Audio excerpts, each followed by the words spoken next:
আসসালামু আলাইকুম। কেমন আছেন? টুগেদার টেলসের ফাহমিদা মিমি আর একটি নতুন ভিডিও নিয়ে আপনাদের মাঝে। গতকালকে একটা ভিডিও দিতে পারিনি, খুব মনটা খারাপ ছিল, কিন্তু এত বেশি ব্যস্ততায় আর সময় করে উঠতে পারছি না। চাকরিজীবী মেয়েদের মনে হয় এমনই হয়, ইচ্ছে থাকলেও অনেক সময় অনেক কিছুই করতে পারি না। যাই হোক, তারপরে আমরা আজকে আমার ছেলেদের ইফতার পার্টি ছিল অন্য জায়গায়।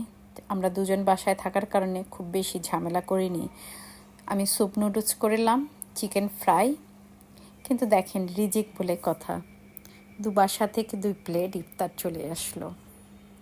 তার সাথে ডিম বয়েল করেছিলাম এবং লেবুর শরবত। যাই হোক, আলহামদুলিল্লাহ খুব ভালোভাবে রোজাটা সম্পূর্ণ হলো।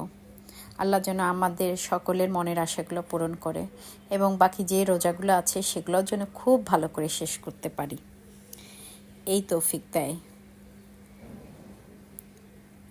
কেমন জানি জীবনটা আসলেই কেমন জানি অপ্রত্যাশিত।